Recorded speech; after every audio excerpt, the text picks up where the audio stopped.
Ladies and gentlemen, welcome to another episode of Fuente and Meerapfel present Meet the Professor. Hello, everybody. What's happening, everybody? Good morning, good afternoon, Jose. Good afternoon in Macedonia. Melanie, good morning to you in Naples, Florida. How are you? Very well, thank you. Professor, what is on our plate for today?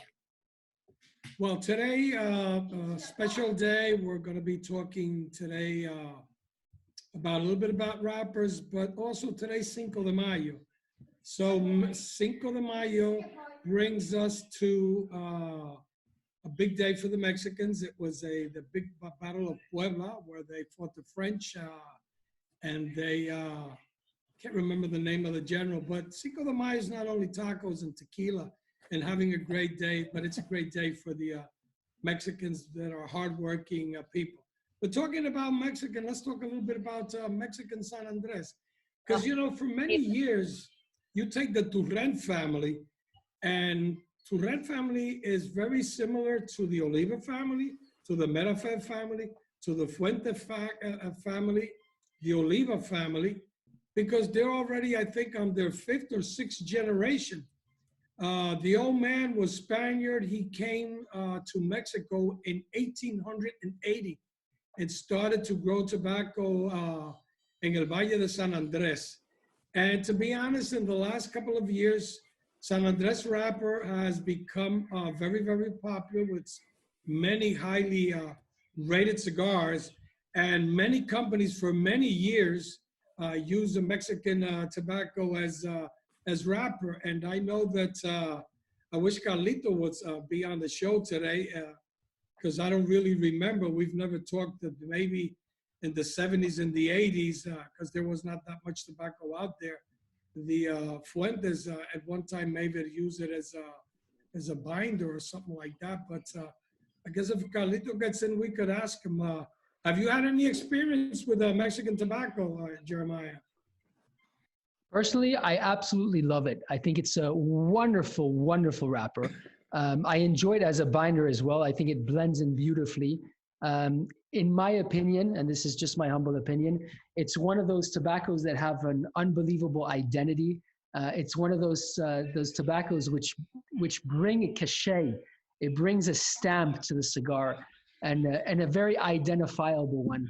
I would definitely categorize Mexican San Andres in that league of tobaccos such as the Connecticut Valley Shade, the Cameroon, of course, but those tobaccos which have an immediate identity to them, one where you can pick it up, you can look at it, you can smell it, and you're spot on every time. You're not going to make a mistake. You're going to know what it is, and it's going to bring something extremely different to the cigar.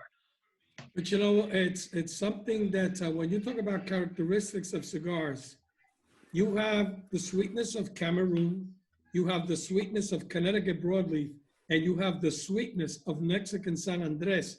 But if you go really and, you know, take your time and smoke them, you will see how the sweetness is totally different on the three of them.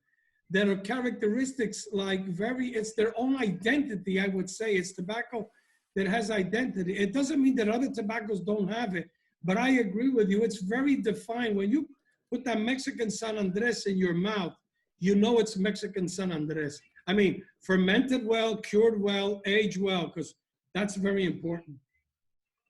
I love it. It was one of mine that I just tried and then just fell in love with. Which actually, it's an interesting point, Jose, because Professor, you just mentioned, tobacco and sweetness. And that rings a bell. I mean, at the end of the day, when you're looking at a good fruit or you're looking at a good vegetable, let's take fruit, for example. Anything which is organically grown, you're looking for those sweetnesses to come out. You're looking for those sugars to come, that ripeness. And it's true. I've never looked at it in that way. It is very identifiable in certain tobaccos. Do you think it's a sign or a signal? I don't know if it's a sign or a signal. The only thing I know is that to me, it's very enjoyable. And to be honest, look, Mexican San Andres for years had the Red family has grown it for a long time. There was like in the 80s, Teamo was like, was dominated all the East Coast. And then, change, palates change, companies change, newcomers come, sizes come, different marketing come. But at the end of the day, I would say in the last 7 or 8 years, 10 years, I mean, it's been popular, and the Turén family and some cousins of them are growing it, but it's a great tobacco. But at the same time, like I've said about all tobaccos, and we've all talked about it has to be cured correctly, it has to be fermented correctly, it has to be aged correctly, it has to be blended correctly, it has to be made correctly. Because I've had some cigars that have had that wrapper on it, and personally, not going to mention names, I think that they used it a little bit too young. Because at the end of the day, we've always said this, and we're going to have a great guest on Friday, and he will talk a lot about this. It's all about aging, aging, aging. You got to give it time. You got to give it time. You got to give it time. Negro San Andres with 3 or 4 years is a phenomenal, phenomenal, phenomenal wrap. That's my 2 cents on that. I don't think anybody's going to disagree with that. I also think that if you have these aged tobaccos, and well, I mean, it's the base of everything. It's going to be, in my opinion, but you're a very, very prominent blender. It's going to be more difficult to mess up a blend when you have incredibly good tobaccos than trying to blend something with a bunch of shit. And what's your 2 cent advice on that? No, I agree. But remember, in one of our first shows, Carlito and I talked about it, sometimes you have these 2 great tobaccos that are 3, 4, 5, 6 years old, and you use them in a blend. It could be a Ligero, could be a Piloto Cubano, could be Habano, could be a Criollo 98, could be a Corojo 99, and you put them together, and all of a sudden you're going to say, oh, this is going to be the best cigar I've ever made in my life. So you leave them to rest 21 days, and when you light them up with a couple of the guys that are on the panel and you're getting opinions, you look at yourselves, you say, like, what the F happened here? Because at the end of the day, what's happening is that you have flavor and you have strength.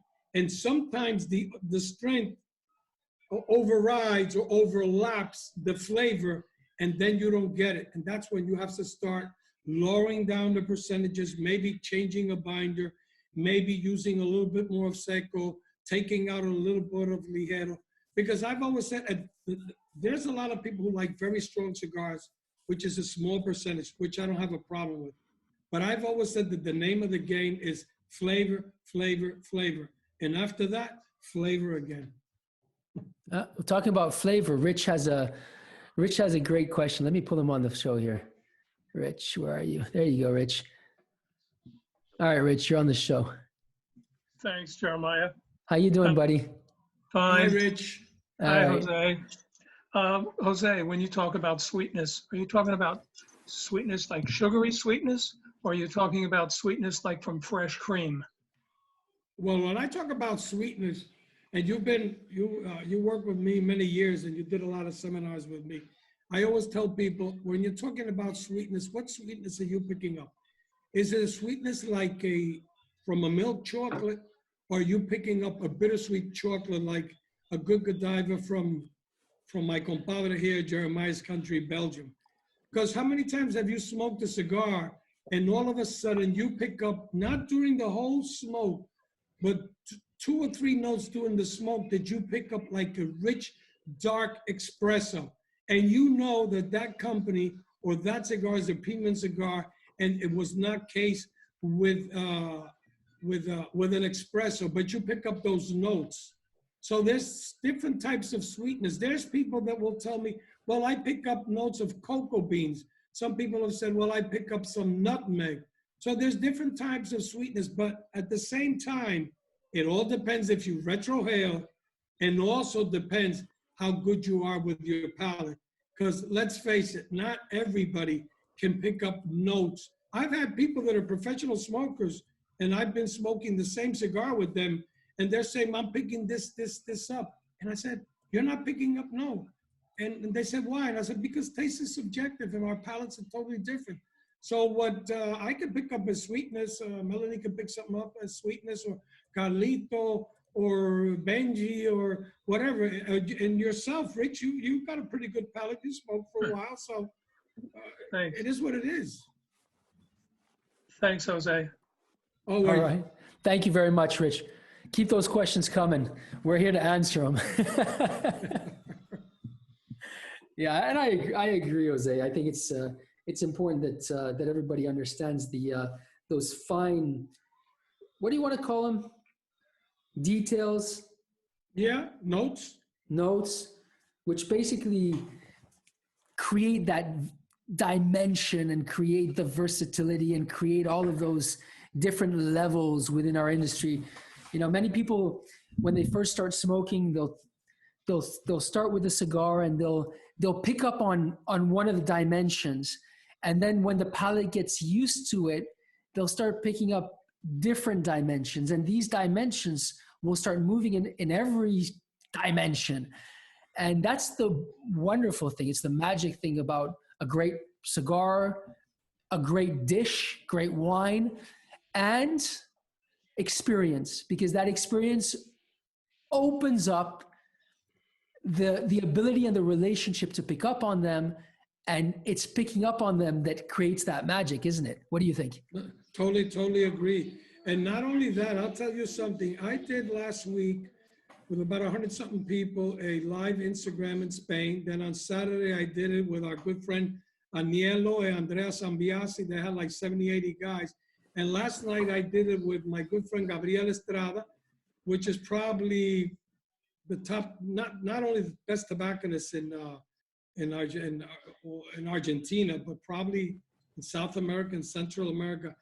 And it was curious to see how the Italians had these questions, the Spaniards had these questions, the Argentinians had these questions, but it was all basically asking about pairings and about the consistency and about curing and about the brand and what makes a great brand. So personally, I think that today, not only because we do this show that's different from any other show in the world, I don't think anybody can have a show like we have, and the people we bring in and the behind this. Guys, I need to tell you, this is the professor being modest. You should hear him when he's not. Great. But to be honest, you can hear the enthusiasm, even though with all we're going through, because to have last night like 80 or 90 people, and I'm doing Saturday live with the people of a Cigar Journal with, what's his name? Reinhold and Reinhardt from Cigar Journal. And I mean, the people that are already that have asked me about this. So it tells you really that people really want to learn, but they want to hear it from credible sources. And some of these shows that I've been on, they said, well, you know, I had this guy on, we had like 10, 20 people, we had this guy. And some of these people, you know, you just got to tell the truth. You just got to give the little or a lot of knowledge that you have. You got to give it out to people so people can really learn. Because the more educated the consumer is, it's better for the retailer. And the more educated the retailer is, it's better for the distributor. And the more educated the distributor is, it's better for the companies. It doesn't matter if it's a small company or a big company. That's my 2 cents on that. Uh-huh. Good point. Yeah. And what about the, you know, you're talking about that perception. What about when you bring it down to the difference between how the retailer would look at this and how the consumer would look at this? You think there would be any discrepancies? No, and I'll tell you why. Because I've said this to you, and I've said it to Carlito many years, and all the companies that I work with, and I gotta be honest with this. I think one of the biggest problems that our industry has had is the lack of education. And you're a wine guy, and let's be honest. 'Cause Oh we've yeah. always been honest here. Oh yeah. I'm a wine guy. If you look at our industry and you look at the wine industry, our industry has 8 or 10 books that have been written, maybe more. There've been written a lot of books, but really books that really are worthwhile, not that many. Most of the companies have produced a nice DVD. Let's go to the wine industry. How many wine books are there?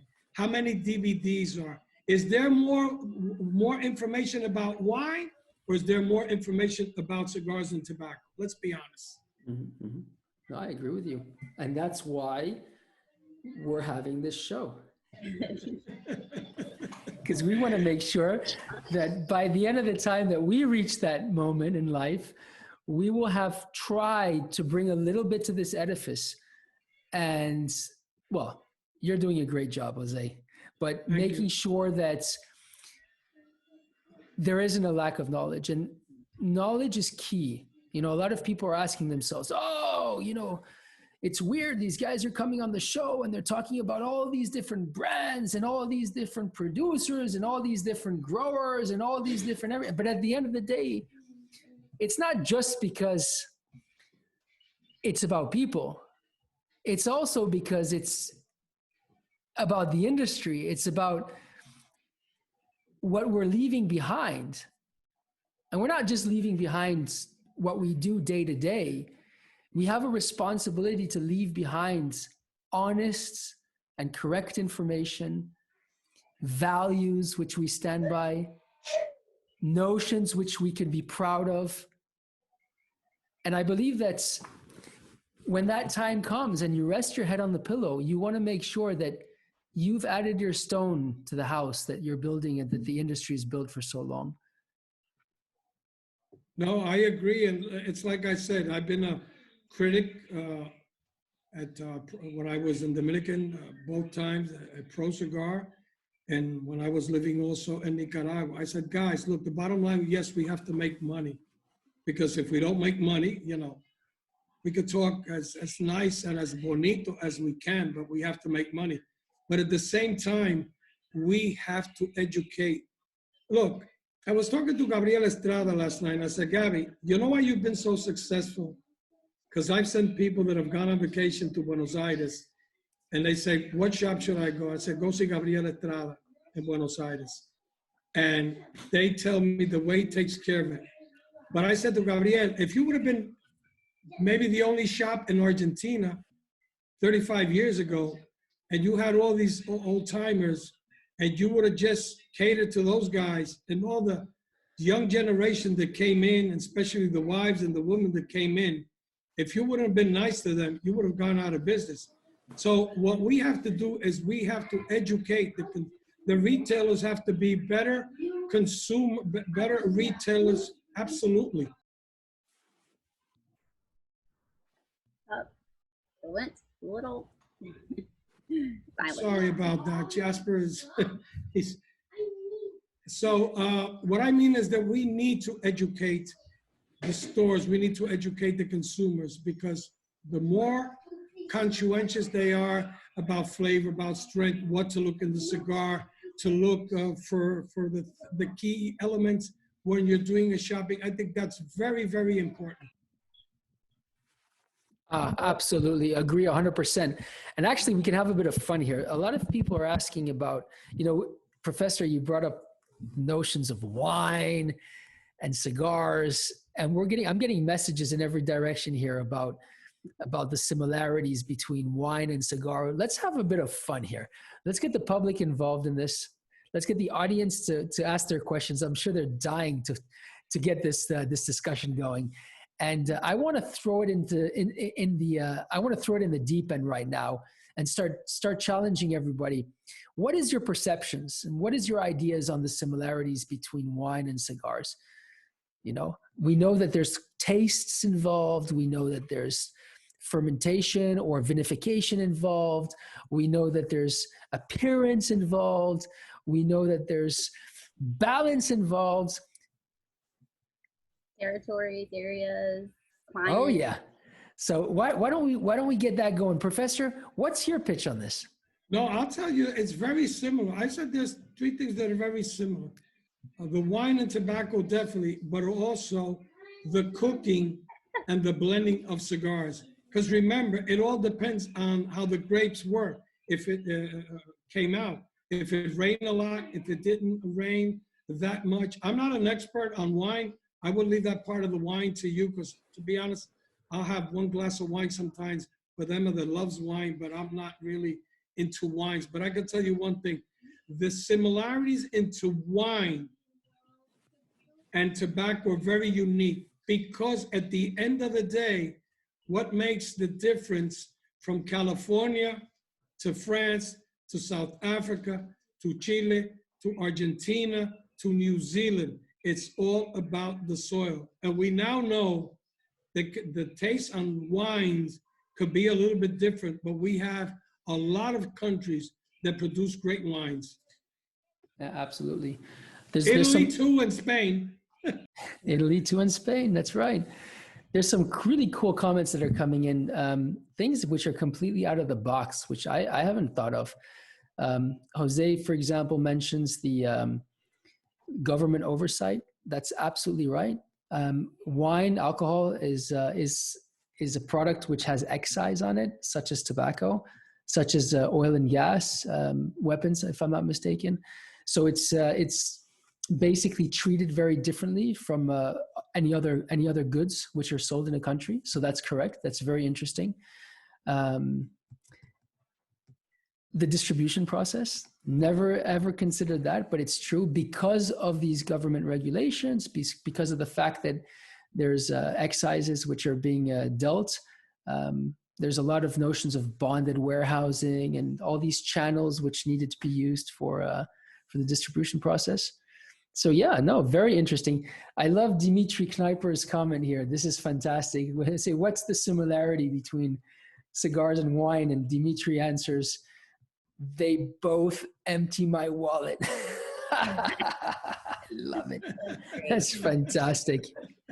We have on another note, going back to Mexico, we have a great question from Jose to Jose. Professor, why aren't there more Mexican manufacturers or growing of tobacco? What's up? We always talk about, just one or two. What's going on? Well, to be honest, there was a brand many years ago. It was from BAT. I think it was called Cruz Real. They came out in a while, and they were making cigars.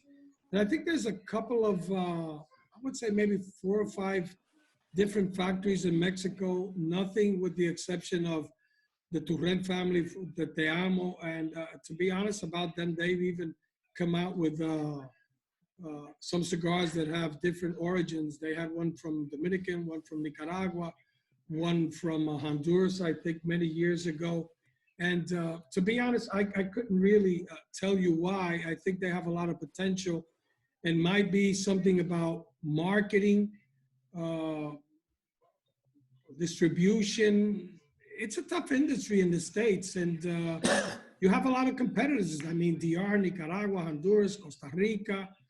But I think as tobacco producers, they're on top of the world. I mean, they're making some great wrappers and some great stuff.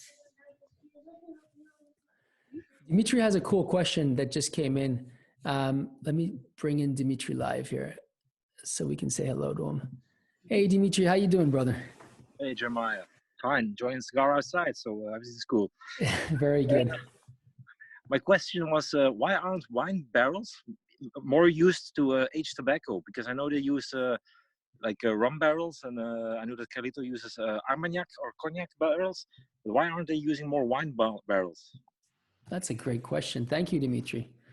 I Look. think this is maybe one which can nail the professor. Let's cross our fingers. No, to be honest, no, because I've worked with two companies that use rum barrels, and it's good that this question's been brought up because people have a wrong perception about the use of the barrels, whether it's a cognac barrel or it's rum barrels. Because what happens is when you get those barrels that are 30, 40, 50 years old, those are already barrels that are in disuse. So what happens is at a very high temperature, I can't remember the temperature, they're steamed out and then use a system to get all of those, all the flavors of it. But still, when you put the tobacco into the, we call it los toneles, the barrels, they'll be there for 6, 7, 8, 9 months. And then what you're getting is a note that's not of rum or cognac or whatever you're using to it that gives a very unique taste. Because when you're putting out the tobacco into the barrels, also the tobacco is aging also and fermenting at a very low temperature. But it's very, very unique. And anybody who's, and maybe Benji can talk about that on Friday, the Cubans used to use that a lot. I think they still use it. I haven't been there in years. I've seen them before, but you never know what happens in Cuba. Professor, if I'm not mistaken, did I not see some wine barrels last time I visited the Fuente factory where they were, don't they have some collaboration with a very, very, very famous Spanish winemaker? I'll just say this to you, no hablo inglés. Oh, that's great. No, English. All right, guys. So we all have to go visit the factory and make sure Carlito shows us the back rooms where he keeps all of these unbelievably valuable barrels. I mean, I've seen some crazy things, and what goes on in the barrels is it's unbelievable, unbelievable. Yeah, very, very good question. And so when we talk about the importance of wine, and when we talk about the importance of cigars, there's a crossover, isn't there? Oh, without a doubt, without a doubt. Dave as well. Dimitri, are you satisfied with the answer?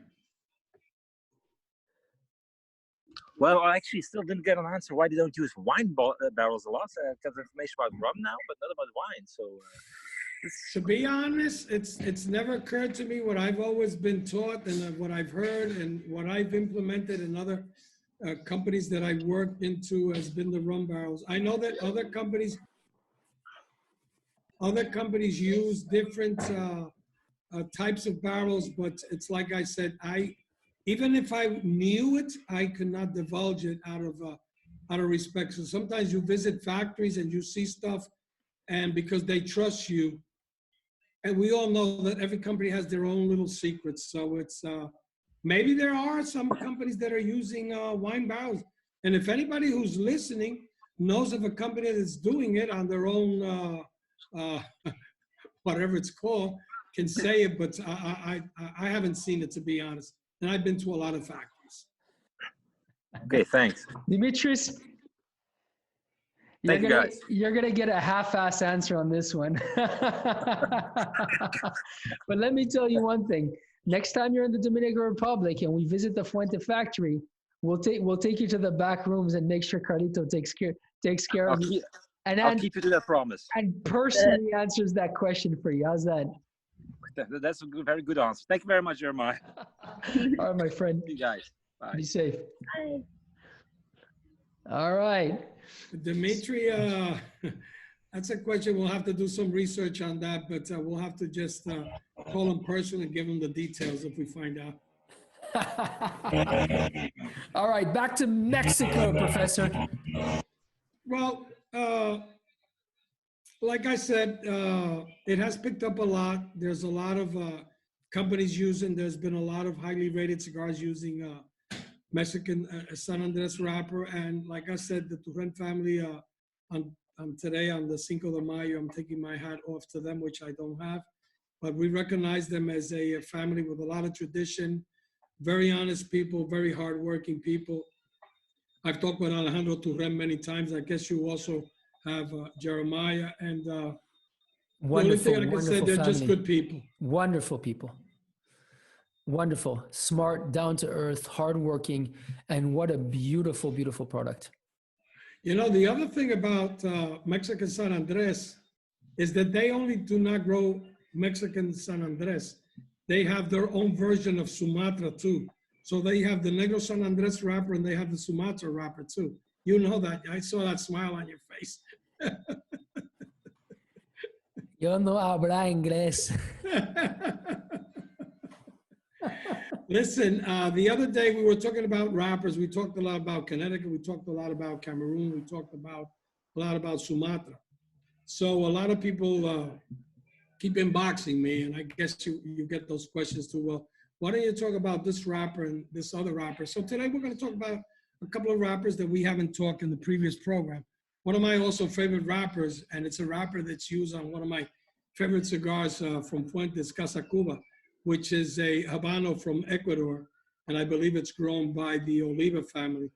That is very, you would say, kind of Cubanesque, has notes of it. It's very, it has a good sweetness, not as sweet, but it has a good spice. It has a good earthiness. And that wrapper, when you age it well and you blend it with a good binder and very old aged tobacco, it's really, really good. It's one that in the last, I would say 6-7 years has also become very popular, and a lot of very highly rated cigars have the Habano Ecuador on it. It's a wrapper that I like a lot.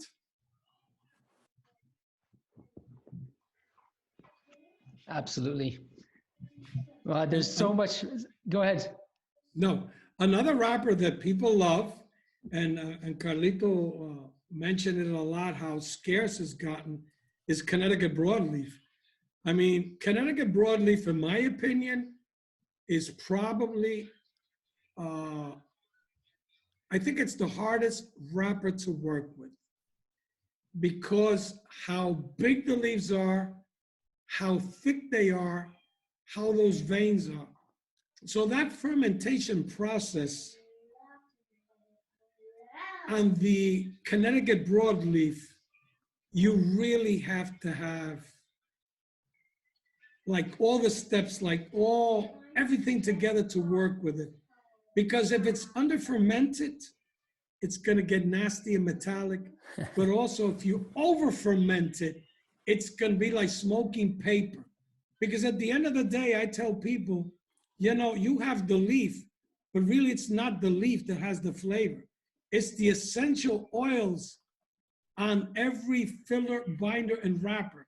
So if you over ferment it or overheat it and the oils disappear, it's like you have nothing left. So in my opinion, and I wish Carlito would be on here and we could bring it up another day, I think it's one of the hardest wrappers to work with, Connecticut broadleaf. Now when you do it properly, it's amazing. It's aromatic and has a very, very unique sweetness to it, which I love. One of my favorite cigars of all time, and I've said this on the show and I've said it on interviews, is the Añejo from Fuente, and my favorite size is the Corona Gorda, the 46. That cigar is everything you want in the cigar and more. That's in phenomenal. my opinion. That's phenomenal. I agree with you. However, going back to the tobaccos, I think I agree, but there's parts of it that I'd like to maybe give an opinion. I believe that for the broadleaf, you're right. It's a very difficult wrapper for certain reasons. I think one of those reasons is because it is so thick. It is so there's so much gut to it. It's kind of weird to ferment it because you're not following any of the same guidelines as anything else. You're completely off the charts. I think another important thing is those veins. I mean, you want to be careful. You got to cut around it in a certain way. You want to make sure that you use the part of the leaf that it's going to make sure your cigar doesn't look like a railway station or something. Just because of the nature of this leaf, right? Some people even stock these plants. And you're going to have these leaves. They're the size of an elephant's ear. It's enormous. And then all of the repercussions. But on the flip side, you have a very resilient tobacco to work with. I mean, if you take, for example, the Meerapfel Cameroon tobacco, which is the opposite. I mean, it's impossible to be so further away. These are small leaves, which often have cracks or holes in them because they're so thin. You know, you try stretching it too much, the whole thing will snap on you. It's just impossible to, you know, unless you really know what the hell you're doing, you're going to have a hard time rolling with that leaf, right, Jose? And yes, very fragile. To me, it's the most fragile tobacco in the world. No doubt about it. There's no question. And there you do have the resilience with this broadleaf because of the nature of the gut. You can pull this thing and you can stretch it and you can roll. And I guess, you know, we got to leave it something, right? No, definitely, I agree. And it's like night and day. The process you use for broadleaf and what you use for Cameroon, it's like if you would be doing that, fermenting that tobacco, and I know the fermentation on Cameroon is very light, but people will see the process and how delicate it is to work with the Cameroon. People will go like, this is totally insane. And that's why, you know, I always talk about the hardship about, you know, growing Cameroon and all that. And, you know, what your family has gone, you know, just to keep this alive, because it wouldn't be for the will of Heller, Rick, and now you and Joshua. I mean, we wouldn't have Cameroon wrapper. And this is all honesty. And I'm not saying this because I'm working with you, Carlito, because anybody who's heard me talking about Cameroon for the last 30 years, if you go to any of my podcasts or videos or YouTube, you're going to see Cameroon, Cameroon, Cameroon. I'm not. To me, it's so unique. And when you get it and you put that on a cigar, it's like you're in heaven. Like tomorrow be a special day for all of us, and I have a Don Carlos just ready to smoke it tomorrow in his honor. And I mean, that cigar is it's out of this world. Yeah, well, we'll have a special series on Cameroon, and we'll talk about it. Coming back to the wine pairings, we have a question here from Jose. Jose asks, he says, we talked about bourbons and whiskeys and other spirits to pair. And then he says, but sometime he feels that in the States, they overlook the wine. Oh, Hey, look who is here, Mr. Fuente himself. How you doing, Carlito? Doing good. Papo, what's up? Okay, man, at the factory. New glasses? You know, man, they're protective glasses. You look like a rock star. I don't need glasses. I can see good without them, man. I had my eyes 2020. Nice. Amazing. Actually, let's go back to this question with Carlito earlier on. Carlito, somebody was debating. There's a lot of people asking us these similarities between wine and cigars, and we could go on for hours and hours, but there's one question that came up that was very interesting, and that was, does the cigar industry use wine barrels? I mean, we hear about whiskey barrel, whatever, bourbon, we hear about cognac, we hear about rum, but what's going on with wine? Hold on one second. I'm getting, are you there? You got pinged for the credit again? Okay, wine barrels. Now we do use cognac barrels. If you want to call sherry wine, I guess you could say that's what refers wine barrels, if anything. We don't use barrels that have been directly from a red wine or from Napa or Bordeaux. I don't know of anyone who does. Maybe some people do. I don't know. But what we use is basically our sherry barrels that come from Spain. That are sent to the Dominican Republic for the rum, and then are used for rum. And what we use are the rum barrels. We also use cognac barrels, and we use Calvados barrels for the fillers of the Forbidden X. So big Calvados barrels from Normandy, where they do the apple brandy they call, which is not a cognac. But it's not that you put the cognac or the sherry on the tobacco. is the tobacco picks up the notes of the woods. It's very much like Spanish cedar. After cigar is made, we age them in Spanish cedar vaults. And it's something that we find enhances the aging and smooths the cigar out and helps through all the process of all the marriage and the different blends and tobaccos and so forth. So it's just one of the methods of aging is to use woods, natural woods. And we find the barrels are ideal because of the nuance that they produce. Plus it's something that is just a perfect size. It's encased and it works very, very well. And it's just one of the different woods that we use. We use several different woods during the fermentation and aging process. Okay. Interesting. So I remember in the factory, there was a special room and there was a relationship with a winemaker. What exactly is the story on that? Put him in the hot spot. Our relation, oh, that was a special room. That was, no, those are our good friends from Marqués de Ricard, one of the big producers and old traditional families in Spain. They're very good friends of ours. They're big fans, and we're fans of them. And we did a joint venture for the duty-free joint promotion, and it's just one of the wines that I love. And they sent us, just a whole trailer load of just beautiful wine barrels. So yes, in that case, yes, then those barrels would come directly from the winery itself. But that's something that's supposed to be a top secret that we don't speak of. So, ladies and gentlemen, I told you that this is a behind the scenes show. All right. No, don't you read the graphics and look at the graphics? You got to go by the graphics, man. Not by. All right. We got a question coming in from Rich. Rich says, do you use Courvoisier barrels for the original Añejo? From the original Añejos, we did. Yes, that is correct. That is correct. We had a relationship with Courvoisier. We spoke about that the other day with George Brightman. And I think it would lasted about 3 years. We did tasting in California, pairings in Europe, just all over, and with the master blender of Courvoisier. And cognac is unlike wine, that it's not a vintage, it's not a year, it's a blend. They have the mother, the old one, and then they blend it. So you always have consistency every year, much like cigar tobaccos are blended. So the cigars taste as close as possible year after year after year.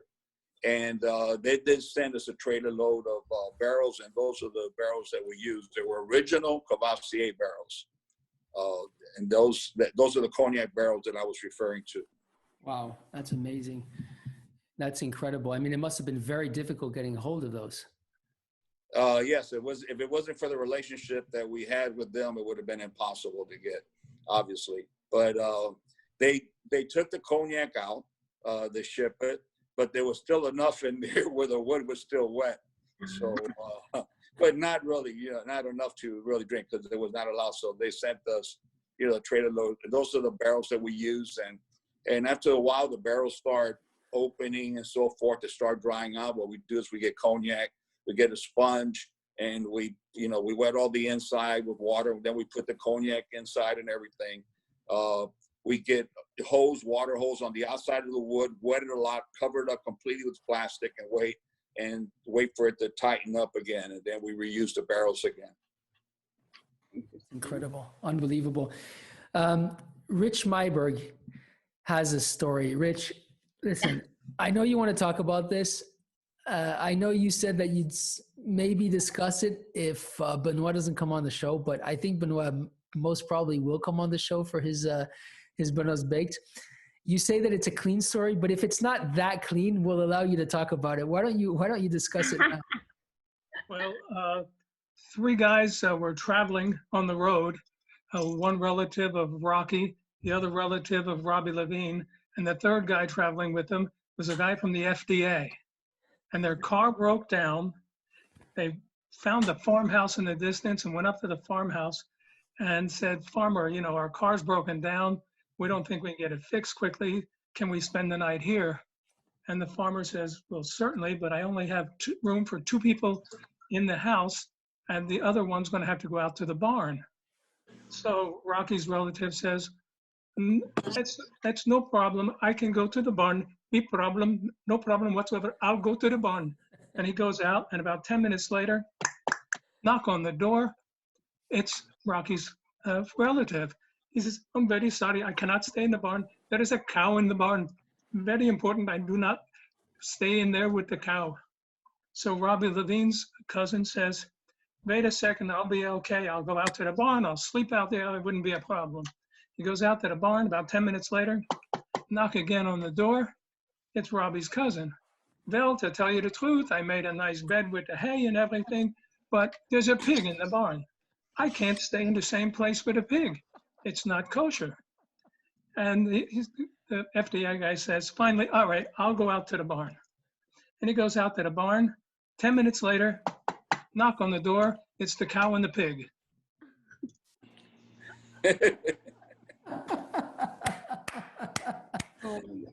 Well done, Rich. Hey, Benoit. Rich, you got a new job, Rich. Benoit, you're fired. Rich is taking your place. Thank you very much, Rich. That was fantastic. Thank you. You're welcome. Thank you. Listen, Carlito, you know, today's Cinco de Mayo, and we started to talk about Mexican tobacco. And we mentioned the Turren family that, to me, just as the Meerapfel family, the Oliva family, your family, has been generations and generations of great growers. So my question was, maybe in the 70s, in the 80s, at any time that you and Don Carlos use Mexican tobacco? All through the 60s, 70s, we use Mexican tobacco. We use San Andres Maduro wrappers on our curly heads.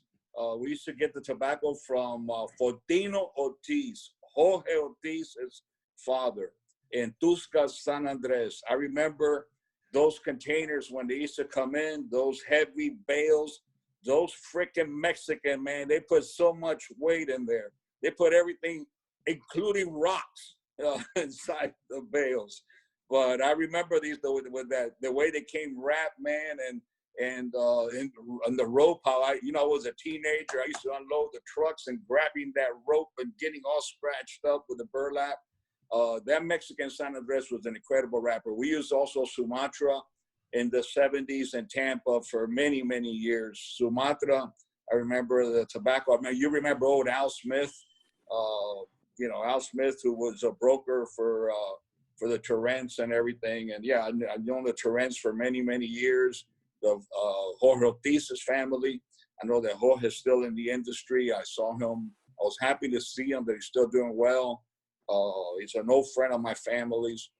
Yeah, we used to use a lot of Mexican tobacco. Mexican tobacco, at one time, it had the reputation of being one of the great tobaccos. It really is. And so we have a lot of experience. And it goes back to the late 60s into the 70s.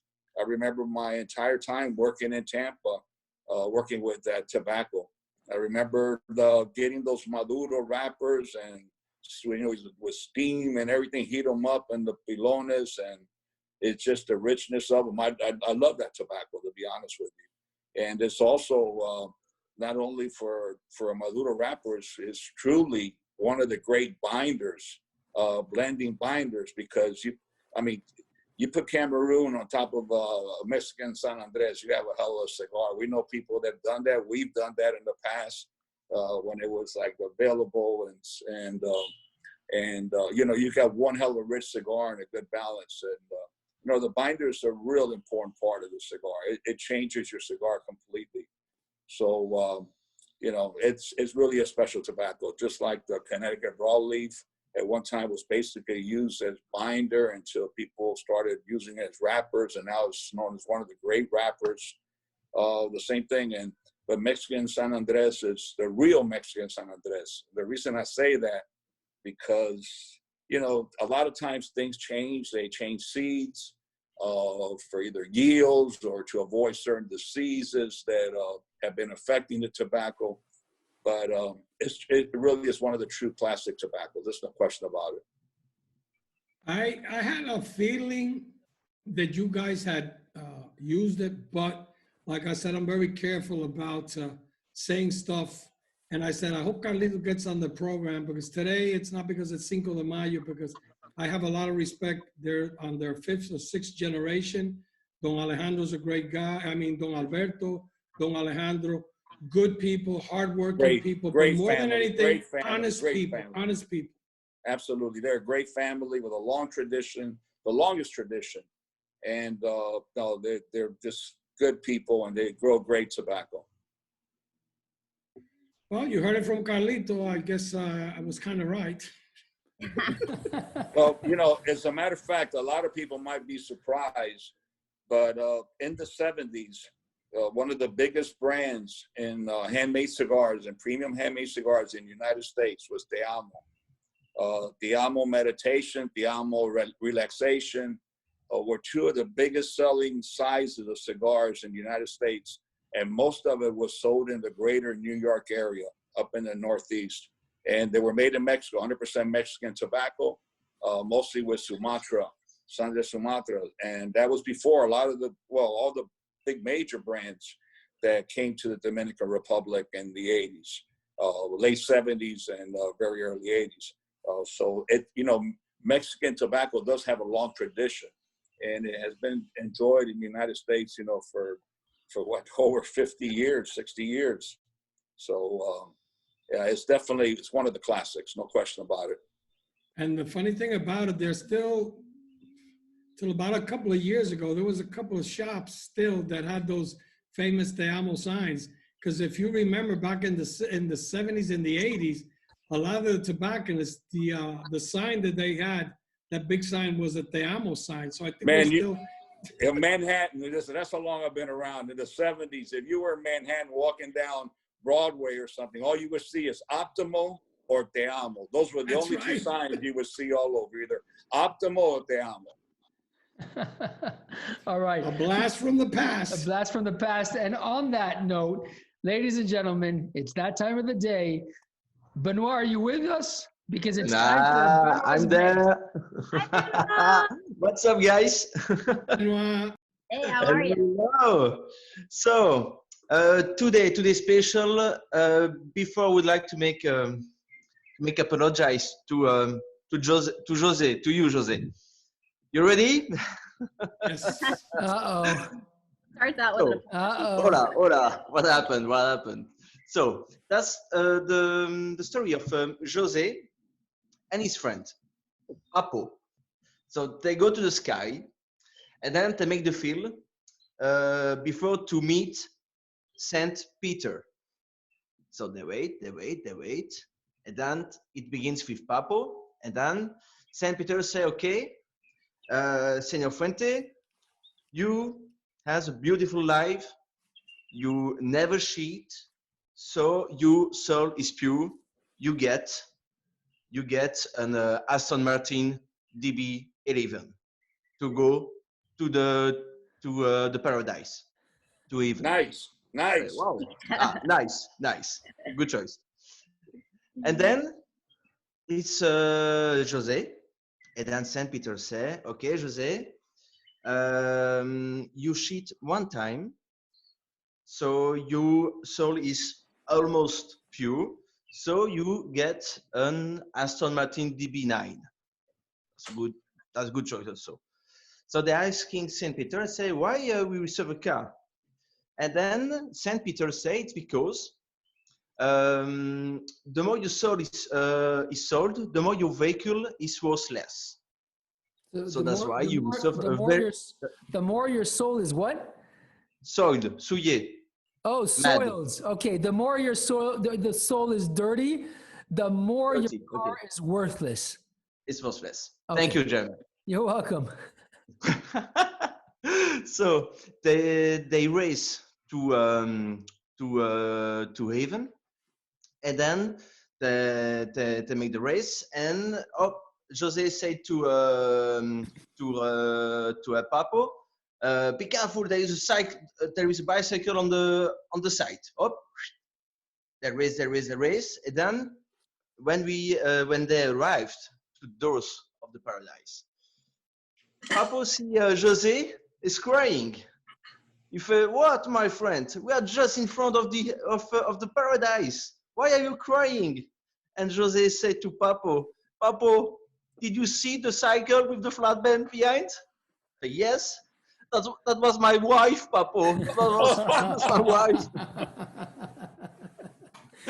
Oh, Sorry, man. sorry, Jose. Oh, man, that's nice. All right. Oh. All right. We'll let it pass for this See you time. Friday for the Fuente Friday. Bye, everybody. Thank Enjoy you, the Benoit. day. Thank you very much. Absolutely, Benoit. All right, it wasn't that bad. It was kind of like, it was acceptable. There is a very, very important announcement that a lot of people on the show want to make. I think it's important for everybody. I know it's important for everybody, but tomorrow is a very, very, very special day. It's a day which will be in our lives, in our hearts, forever. It's a day where we can remember. It's a day where we can rejoice. It's a day where we can reflect.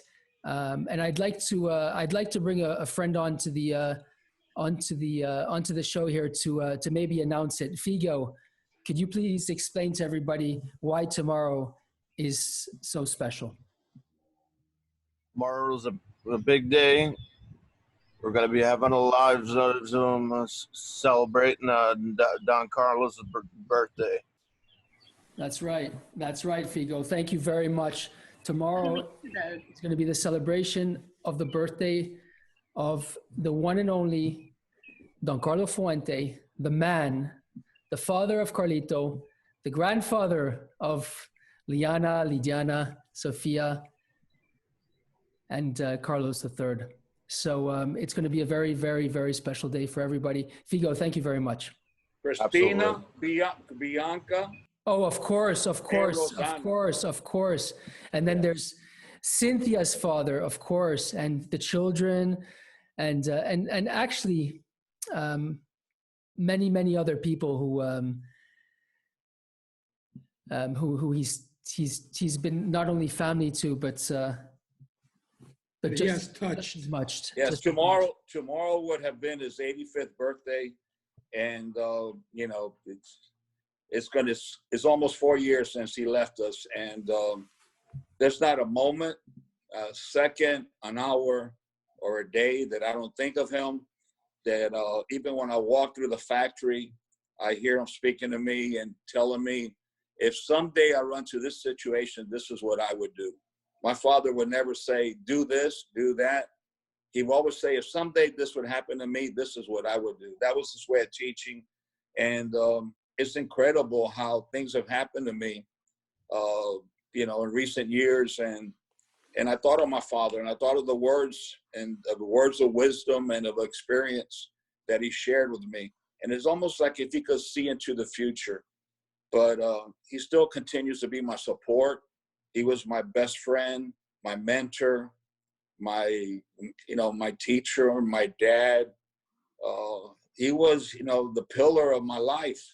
And it's hard to believe when you love someone so deeply that even though that pillar is no longer of something of material, that tangible that you could grab, that the spirit, the energy that is still with us is something that is God sent. And I am, one of my biggest blessings of life is to have been able to spend all those years next to him and have all these special memories and have photographs all around me. That's all I have, photographs of him, and remember him, and do everything that I possibly can and within my possibilities, between my reach to make him proud. And I know every time I take a puff on a cigar, I know that, I've said it before, this is my way of embracing him. That smoke goes up to heaven. And, what the heck could I say other than happy birthday, Dad? We miss the hell out of you, but you're with us every second of the day, and we love you, Dad. Yeah, absolutely. I'd like to pull Cynthia onto the show here. Cynthia, we can hear you. Maybe you'd like to say a few words for your father. Hi, Cynthia. Cynthia, you there? She might have a Are trouble. you on mute? It's not, I don't think the Wi-Fi was, she was having a little trouble with Wi-Fi. Yeah, she might be having some trouble with the Wi-Fi. Cynthia, can you hear us? No, she's having trouble with the Wi-Fi. Okay, I'll read something out that she wrote. She says, he always said he would live to 85 like his father did. I miss him every moment. Yes, tomorrow we will all be celebrating him. I adore and miss him. I am a daddy's girl forever. Yeah, that's Cynthia. That gives me goosebumps. That's Cynthia. All right, ladies and gentlemen, make sure that tomorrow you light a candle or you pour yourself a Chevis and you light yourself a Don Carlos in memory of the person who, well, there's no words to describe what that person left behind him. And hopefully, well, I'm sure he is looking down from the heavens and has a big smile on his face, hopefully with my father next to him and kind of laughing at the kids doing stupid shit down here, right? Yes. In the It happens, brother. Yes, yeah. Absolutely. Fico, thank you very much, Fico, for remembering my father. I want to thank everyone of this program also for remembering my father and everyone that's listening. It means the world to my family. And, you know, I can't be more grateful than to the love that's always been shown to my father. And it just keeps pouring in. Thank you all very much. It keeps pouring in and it will never, ever die. Ladies and gentlemen, it's that time of the day. Remember that this Friday is a big day. We have a huge guest of honor. Jose, you want to introduce who's coming on Friday?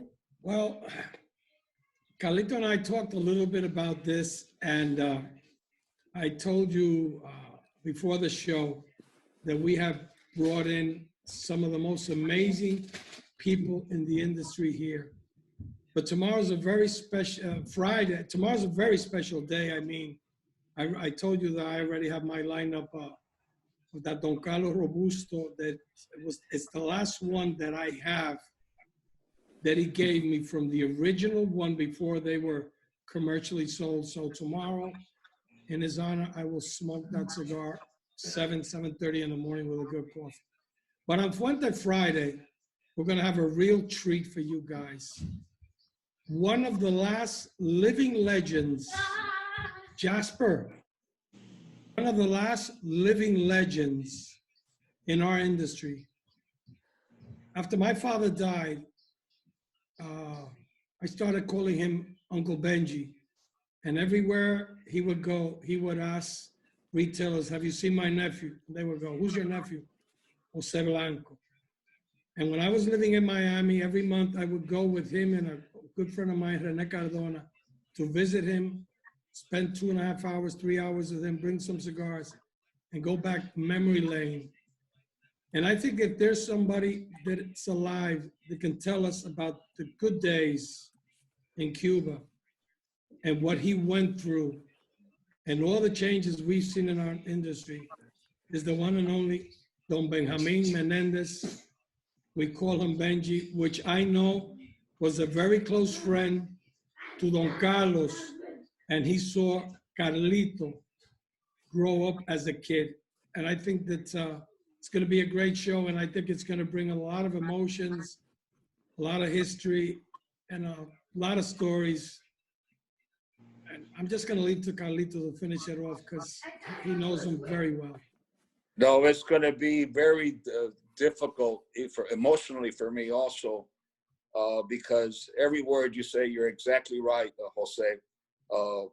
Benji is the last of the living legends and a true legend, a man that has an experience of all over the world, from the great family, from the great brands of Cuba, you know, to the Canary Islands, to being #1 in the Canary Islands, and then being in Brazil, and being with the Dominican Republic and Honduras, you know, all over the world.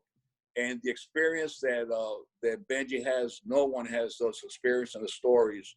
And I mentioned to Jose the other day, the best thing that we could do is let Benji talk and just listen, because he is not only the information, the experience, and he's not only in as far as tobacco, he is one of the most lovable, big-hearted human beings that I've ever met. I mean, Benji's the kind of person that my entire life, it was a hug and a kiss in the cheek, and it was out of respect. He was very close to my father. My father and him, my father loved Benji, and I'm very grateful to Benji. Benji, his wife Margarita, they've been nothing but good to me and my family, and I'm looking forward to hear all the stories and all the struggles, because if you talk about struggles and challenges, this is a man that's gone through it all. And in many, many ways, personally and in his business world. And he's always with a smile, and he's loved by everyone. He's a statesman. And it is a great, great privilege. And it's a fortune for us to have the privilege to be able to speak with Benji this Friday coming. And I'm looking forward. I will be on the show from the very beginning because I can't miss that for the world. This is a keeper. So I encourage everyone to please join in. It's going to be something very, very special. Ladies and gentlemen, Mr. Benji Menendez, the family, the Cuban family behind Monte Cristo, the living legends. Make sure to tune in on Fuente Friday for Fuente and Meerapfel present Meet the Professor. In the meantime, stay well, stay safe, take care of yourselves and each other. And until then, bye-bye for now. Bye. Bye. Bye-bye. Bye-bye, everyone. Take care.